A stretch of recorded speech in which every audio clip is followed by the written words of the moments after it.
place Saint-Sulpice à Paris, c'est une nouvelle foire, c'est-à-dire qu'à la place Saint-Sulpice, il y a un marché qui fonctionne pendant 2 mois. Et là, pendant 3 jours, c'est consacré à la photo et au cinéma. On nous a demandé, il y a une dizaine de jours, de participer en tant qu'association et de venir en tant qu'association faire un stand. Donc nous sommes venus présenter les iconomécanophiles du Limousin. Alors on va rentrer dans le stand, il n'est pas très grand mais on va arriver à y tenir, vous allez voir. Ce stand a été mis à notre disposition par l'organisation et nous y présentons les déclics qui est la revue de notre association qui paraît tous les trimestres. D'accord.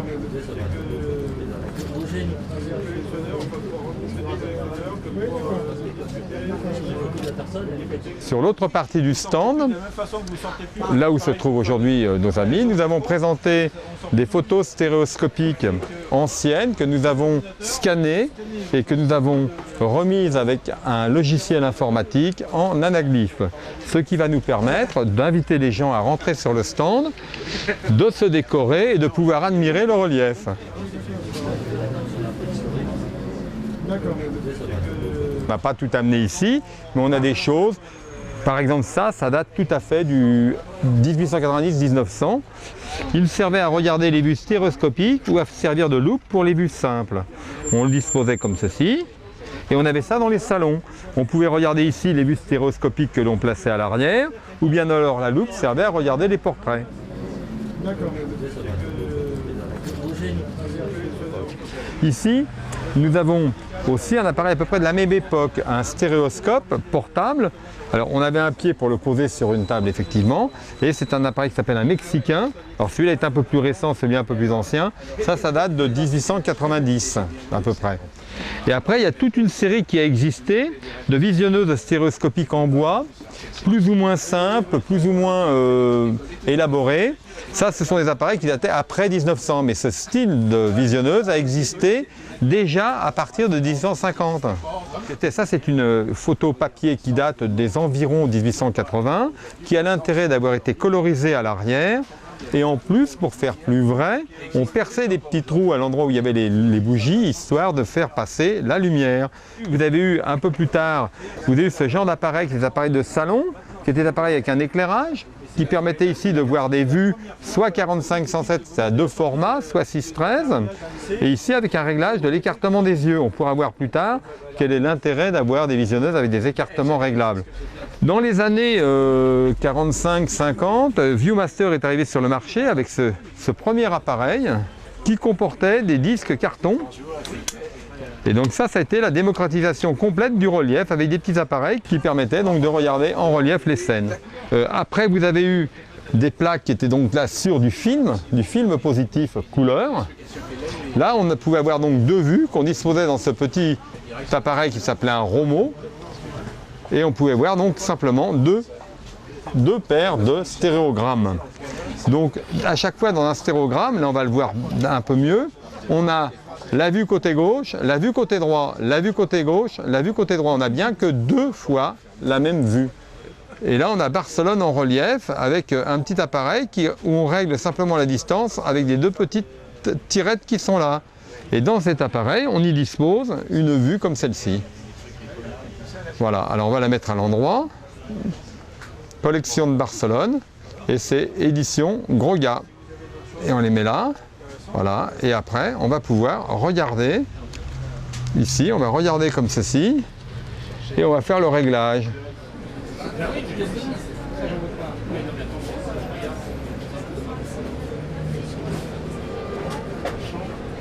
Eh bien, je vous présente Alain Gomet. Alain Gomet, c'est grâce à lui si nous avons pu venir à ce salon. C'est un homme qui fait beaucoup de choses dans la photo et le cinéma. Il va nous dire, lui, pourquoi il est ici aujourd'hui.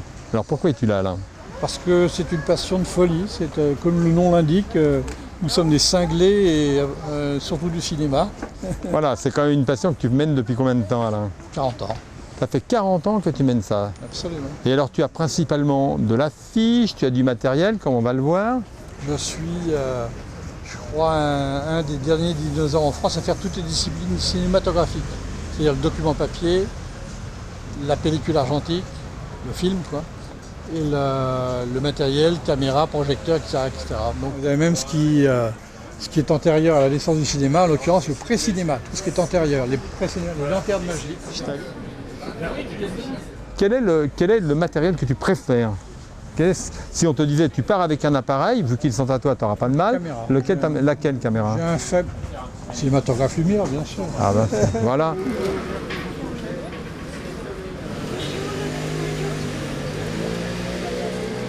Maintenant, je vous amène sur un stand qui est le stand de M. Cerisier. Vous allez y voir ici des appareils très anciens et je vais te demander de nous en parler. Je vais vous parler d'abord de la période de 1840 à 1964, période où en France on a fabriqué les appareils photo. Il faut dire qu'en France, de 1840 à 1960, il y a eu à peu près en France 80 constructeurs d'appareils photo différents. C'est-à-dire, quand je dis différents, du 9-13 au 18-24, chambre d'atelier. Celle-ci était une chambre d'atelier 1850. C'est une chambre d'aérienne.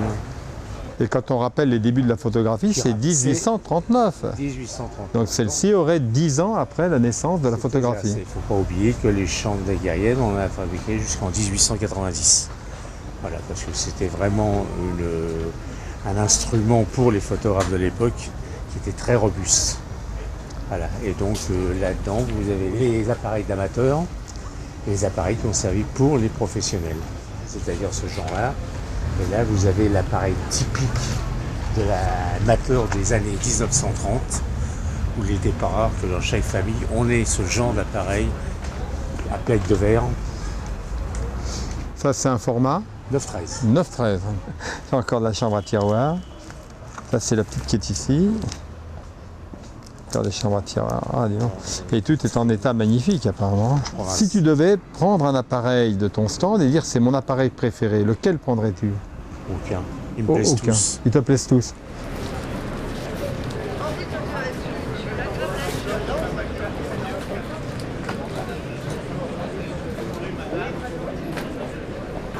On va pouvoir admirer une collection monumentale qui sont les tableaux peints de la collection Publi-Décor, qui sont en réalité les décors pour présenter les films au fronton des grands cinémas. C'est aussi des panneaux qui duraient, c'était l'époque où les films restaient 4, 5, 10 semaines et plus. Oui, parce qu'il fallait déjà les peindre quand même. Et les monter.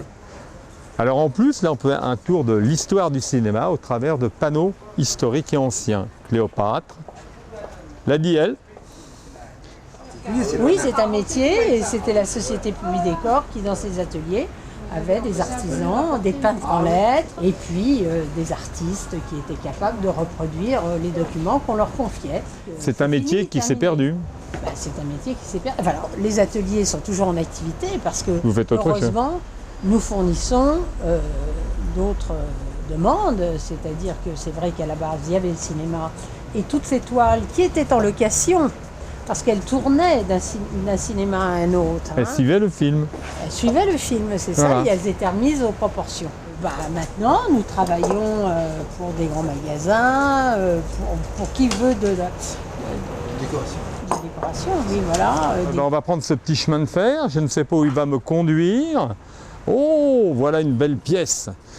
Alors je ne connais pas trop les caméras, mais alors apparemment là on a affaire à un grand nom puisque c'est une André Debry, une Super Parvo Color. Et c'était donc Made in France, l'époque où on fabriquait encore du beau matériel.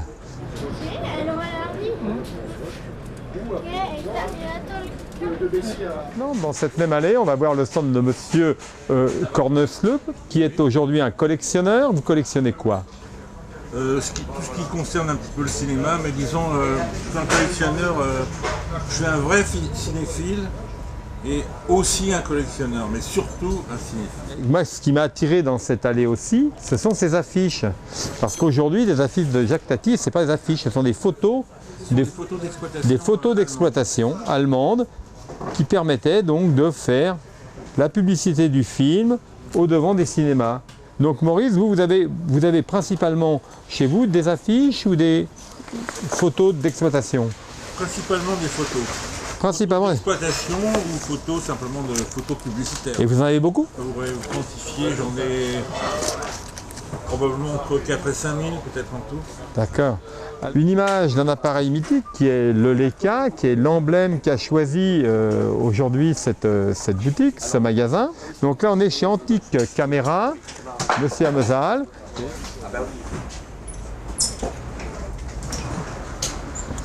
On va arriver maintenant à un stand qui est tenu par des amis qui ont fait aujourd'hui plusieurs choses. On a un spécialiste de Jules Richard. Jules Richard est un industriel qui était spécialisé dans la fabrication des instruments scientifiques et de mesure.